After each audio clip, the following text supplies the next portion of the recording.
Os Santos Inocentes, testemunhas do triunfo de Jesus Cristo, 28 de dezembro. Essas bem-aventuradas crianças, as primeiras a participar dos sofrimentos de Cristo, estariam também entre as primeiras a se beneficiar dos méritos infinitos de sua gloriosa paixão e a reinar junto dele na pátria celeste. Não é segredo para ninguém que Deus tem na inocência grande estima. Afinal, a inocência, em especial a das crianças, normalmente é acompanhada da pureza e da ausência de pecados cometidos em livre vontade. Dessa forma, o ataque a essa inocência, seja direta ou indiretamente, é uma das formas mais frequentes de ataque a Deus usada durante todos os séculos. E foi um desses ataques que deu origem à festa dos Santos Inocentes. A festa dos Santos Inocentes é uma celebração em memória aos primogênitos do sexo masculino que foram covardemente assassinados pelo rei Herodes por ocasião do nascimento de Nosso Senhor. Como os reis magos não voltaram ao rei para contar o paradeiro do Salvador recém-nascido, ele executou essa ordem fria para assim evitar que perdesse o trono para o rei que havia chegado ao mundo. Pela sua lógica temporal, com os eventos natalinos, a data reservada para sua celebração é o dia 28 de dezembro, durante a oitava de Natal. A festa dos Santos Inocentes foi instituída por São Pio V e serve para mantermos viva na alma a meditação acerca do caráter puríssimo da encarnação do Verbo. Mas voltemos alguns séculos na história. No livro de Gênesis lemos: sentindo estar às portas da morte, o venerável ancião mandou chamar seus 12 filhos para abençoá-los antes de partir. Ao primogênito Rúben, devido à sua má conduta, retirou a primazia, bem como aos dois seguintes, Simeão e Levi, pela crueldade de que haviam dado mostras. Coube a Judá, o quarto filho, receber do pai a autoridade sobre os irmãos e o privilégio de ver surgir de sua linhagem o Messias, aquele a propósito de quem Deus havia prometido a Abraão. Em tua descendência serão abençoadas todas as nações da terra. Assim, 16 séculos antes do nascimento de Jesus em Belém, o patriarca Jacó profetizava a vinda do Redentor. O momento da chegada desse rei esperado, o velho patriarca definiu com estas palavras: não se afastará o cetro de Judá, nem o bastão de comando dentre seus pés, até que venha aquele a quem pertencem e a quem devem obediência as nações. Mais tarde, a estirpe de Judá, na pessoa de Davi, governou de fato sobre as demais tribos, ocupando o trono em Jerusalém. Embora, devido à infidelidade de seu sucessor Salomão, Deus tenha retirado à descendência de Davi o governo de 10 tribos, permitindo que fosse fundado o Reino do Norte, tendo por rei Jeroboão, um simples servo, nunca faltou a Davi uma lâmpada, conforme lhe fora prometido. Não retirarei dele a minha misericórdia, como a retirei de Saul, a quem expulsei de diante de minha face. E a tua casa será estável, e o teu reino se perpetuará diante do teu rosto, e o teu trono será firme para sempre. Assim, até a entrada de Nabucodonosor, rei da Babilônia, que devastou a cidade e levou a população para o cativeiro, houve sempre um filho de Davi, da linhagem bendita de Judá, sentado no legítimo trono de seu pai. Quando passados 70 anos deste doloroso exílio, o grande Ciro da Pérsia conquistou a Babilônia, emitiu um decreto autorizando a volta dos israelitas para sua pátria. Muitos destes, então, dentre os quais o numeroso contingente de sacerdotes e levitas, empreenderam a viagem de retorno a Jerusalém. A influência preponderante exercida pela casta sacerdotal durante esse novo período deu origem a um clima de crescente religiosidade, tornando-se assim Israel um pequeno estado cada vez mais teocrático.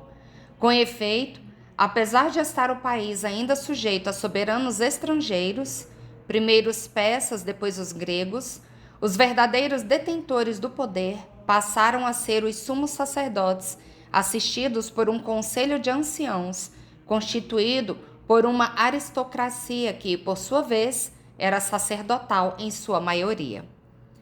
No século II a.C., quando subiu ao trono da Síria Antíoco IV Epífanes, um homem vil, verdadeira raiz de pecado, desencadeou-se uma furiosa perseguição contra a religião de Israel.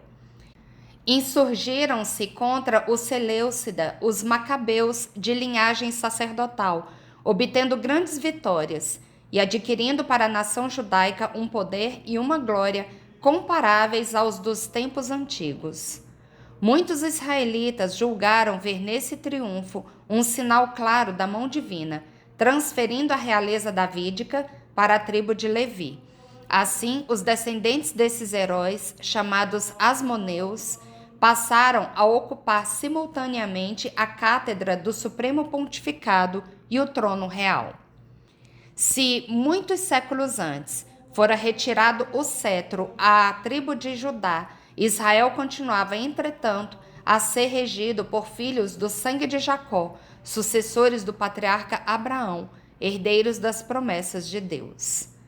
As circunstâncias mudaram quando, alegando as lutas fratricidas nascidas no próprio seio da família dos Asmoneus, Roma interveio pelas armas e o imperador Marco Antônio outorgou o título de rei dos judeus a um estrangeiro, detestado pela nação por pertencer ao povo idumeu, inimigo irreconciliável de Israel, Herodes.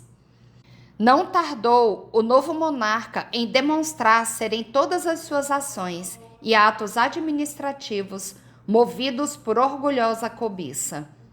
O ódio e o desprezo de seus súditos, que sentia pesar sobre si, somados à natural insegurança de quem é desmedidamente ambicioso, faziam-no temer em qualquer pessoa que se sobressaísse por suas qualidades ou conquistasse a simpatia do povo, um adversário de seu poder. Durante os anos de seu longo reinado, ele desembaraçou-se sem escrúpulos de todos os conspiradores ou daqueles que simplesmente deitavam sombra sobre sua pessoa. Um a um, os parentes mais próximos, entre os quais a esposa Mariame e 3 filhos, e grande número de aristocratas da Judéia, foram caindo sob os golpes de sua crueldade. Nada constituía obstáculo para essa vontade feroz, cheia de arrogância e sedenta de domínio. Qual não foi o sobressalto desse tirano sanguinário, quando já velho, amargurado pelo peso dos crimes sem conta que cometeram, viu chegar a Jerusalém uma suntuosa caravana vinda do Oriente e 3 magos que perguntavam pelo rei dos judeus que acabava de nascer. Imediatamente, a inquietude e a perturbação se apoderaram de seu coração. Julgou ameaçada a estabilidade de seu trono. Essa agitação bem traduzia o quanto Deus estava ausente de suas cogitações e perspectivas, como comenta com muito acerto um piedoso autor. A alma reta e sincera jamais se perturba, porque possui a Deus. Onde Deus habita, não há perturbação possível, diz o Espírito Santo. Se uma alma chega a experimentar alguma perturbação, é porque perdeu a Deus e com ele a retidão e a candura. Que Herodes se perturbasse não deve nos surpreender, afinal ele era um usurpador, e ao ouvir que um rei dos judeus acabava de nascer, certamente temeu vir a perder tanto o trono quanto a coroa. Entretanto, usando da astúcia característica dos filhos do século, Herodes inquiriu dos sacerdotes e dos mestres das Escrituras qual o lugar apontado pelos profetas como berço do Messias. Uma vez obtida a resposta, tomou a resolução de matar o recém-nascido. Fingindo grande piedade, Mandou chamar os magos a fim de indicar-lhes o caminho de Belém, mas na realidade almejava servir-se deles para a realização de suas perversas intenções. Cego de orgulho, aquele iníquo monarca acreditou ter poder suficiente para opor-se ao plano divino e mudar, segundo seus caprichos, aquilo que Deus determinara desde toda a eternidade e anunciara pela boca de seus mensageiros. A esse propósito, comenta São João Crisóstomo: tal é a maldade pela sua própria natureza, contradiz-se a si mesma e empreende aquilo que é impossível. Considerai a insensatez de Herodes. Se ele acreditava na profecia e considerava inevitável sua realização, era evidente estar ele tentando algo irrealizável. Se não acreditava nela, nem esperava que se cumprisse o anunciado, não tinha motivo para temer e se espantar, nem para pôr armadilhas a ninguém. Em nenhuma das duas hipóteses havia necessidade de mentir. Duas discretas intervenções da providência divina: um sonho enviado para alertar os magos e a aparição de um anjo a São José bastaram para lançar por terra as hábeis maquinações do tirano. Este, porém, durante vários dias, esperou impaciente e receoso o retorno daqueles nobres estrangeiros. Ao perceber que fora enganado, deu largas à sua cólera e deliberou perpetrar o crime mais horrendo de sua vida. Para que o pequeno rei dos judeus não escapasse à sua vingança, deveriam perecer todos os infantes de Belém e das redondezas. Grande foi a consternação na cidade de Belém. Logo após ter alcançado a honra de receber o esperado das nações, suas casas se encheram de cadáveres e pelas ruas ecoaram os gritos de dor das mães, misturados aos gemidos das crianças. Cena atroz e pungente. Ver os pequeninos arrancados dos braços maternos e transpassados pelas espadas dos mercenários. Por que Cristo agiu assim? Pergunta-se São Pedro Crisólogo. Por que abandonou àqueles que ele sabia serem procurados por sua causa e por sua causa haveriam de morrer?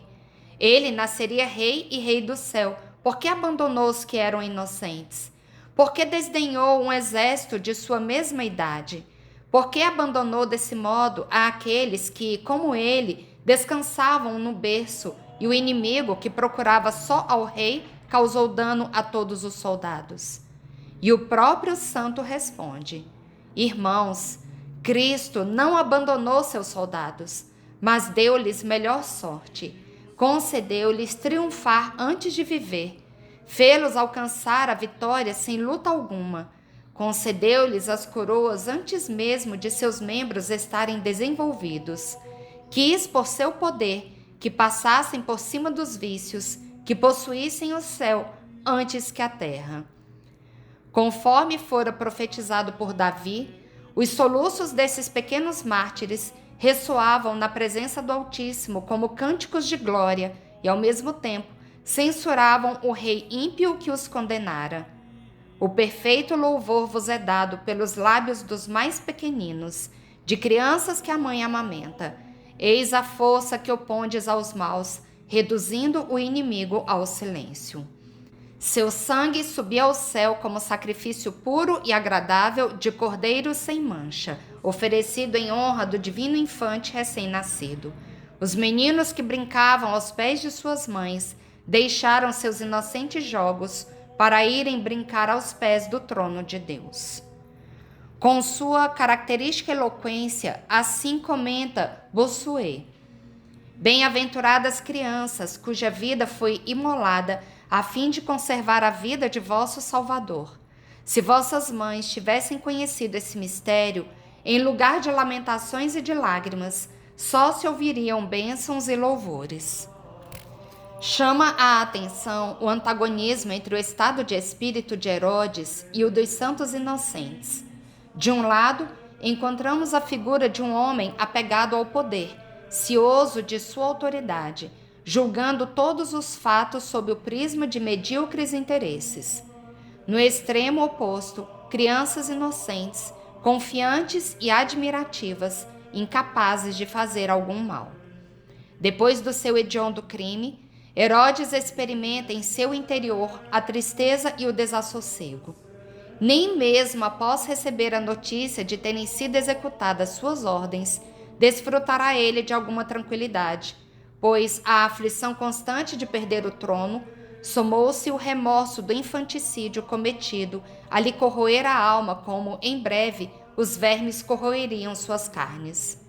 De maneira bem diversa, os meninos viram-se elevados à categoria de irmãos de Cristo e príncipes de seu reino. Ele os amava e por isso os colheu como botão apenas desabrochando para a vida, para levá-los à visão beatífica quando abrisse triunfante as portas do céu. Por que, pergunta-se São Bernardo, haverá quem duvide das coroas dos inocentes? E acrescenta, é menor por acaso a piedade de Cristo que a piedade de Herodes, para crer que este pudesse entregar alguns inocentes à morte e Cristo não pudesse coroar aqueles que foram mortos por ele? Estes são verdadeiramente teus mártires, ó Deus, para que resplandeça com maior evidência o privilégio de tua graça naqueles em quem nem um homem, nem um anjo descobrem mérito algum. O Verbo se fez carne e veio ao mundo para operar a redenção e, a partir dela, publicar na terra o ano da graça do Senhor, um novo regime, baseado na caridade e na misericórdia, pelo qual o homem passou da condição de escravo para a categoria de filho de Deus, tendo por regra de vida a procura da perfeição, à imagem do Pai Celeste. Para sermos seus discípulos, não nos manda Jesus adquirirmos uma ciência erudita, nem mesmo exige a prática de penitências e austeridades por demais pesadas. Ele propõe, pelo contrário, um modelo acessível a todos. Em verdade vos digo, se não vos converterdes e vos tornardes como crianças, não entrareis no reino dos céus. Afirma o Papa São Leão I num de seus sermões. Cristo ama a infância, que assumiu em primeiro lugar, tanto na alma quanto no corpo. Cristo ama a infância, mestra da humildade, regra da inocência, modelo de mansidão. Cristo ama a infância, para a qual orienta o procedimento dos adultos e reduz a idade dos anciãos. Ele atrai ao exemplo dela aqueles que eleva ao reino eterno. Para sermos príncipes de seu reino e convivas do banquete eterno, somos chamados a deixar-nos conduzir pela mão de Deus como crianças dóceis e confiantes, sem opormos resistência à sua santa vontade. Jesus traz a cada Natal o convite para a restauração da inocência e está pronto a restabelecê-la no coração de quem queira beneficiar-se de sua graça, já que, por nós mesmos, não temos forças suficientes para nos libertar de nossos pecados. Ele mesmo está à nossa espera e dar-se-nos-á em recompensa na hora de nossa morte, tornando-nos herdeiros da felicidade sem fim. Deixai vir a mim as criancinhas, porque delas é o reino de Deus. Os inocentes mártires são o primeiríssimo rebento da missão de Jesus, que veio abrir o céu para nós, homens. Tão pequenos e tão gloriosos, sem saber falar, deram testemunho da divindade de Cristo. Por isso, celebramos a festa de hoje com as cores vermelhas, mesmo em pleno tempo natalino. O sangue dos pequeninos foi derramado pelo tirano injusto, mas Deus os recompensou e estão mais felizes que nós. Que estes inocentes mártires nos deem forças para testemunhar a nosso Senhor nas dificuldades da vida. Oremos. Deus de infinita misericórdia, ao recordar o sacrifício dos santos inocentes, vítimas da crueldade de Herodes, imploramos tua compaixão para todas as crianças que sofrem no mundo. Estes pequeninos mártires que derramaram seu sangue em lugar de teu filho, tornaram-se as primeiras testemunhas da inocência sacrificada por Cristo. Concede-nos a graça de proteger a pureza e a dignidade das crianças que nos são confiadas, inspirando-nos no sacrifício desses mártires. Assim como esses inocentes foram arrebatados para o céu sem conhecer o pecado, ajuda-nos a viver com corações puros e a buscar a tua face em cada ação. Que possamos defender a vida desde o seu início, reconhecendo em cada criança o reflexo de teu amor. Senhor, faz com que o sacrifício desses pequenos mártires inspire em nós um compromisso profundo com a justiça e a proteção dos mais indefesos. Que por intercessão dos santos inocentes, alcancemos a força necessária para lutar contra toda forma de violência e injustiça, especialmente aquelas que ferem os mais vulneráveis. Ao contemplarmos o mistério do sofrimento redentor, concede-nos a paz que vem da certeza de que, em Cristo, até o sacrifício mais doloroso encontra sua plena redenção. Meu Senhor, pelos santos inocentes, quero vos rogar hoje por todos aqueles que são injustiçados, sofrem ameaças, são marginalizados e incompreendidos. Olhai pelos pequeninos, abandonados e assassinados pelas estruturas de morte de nossa sociedade. Que convosco eles alcancem dignidade e paz. Pedimos-te, em nome de Jesus, pela intercessão de Maria Santíssima. Amém.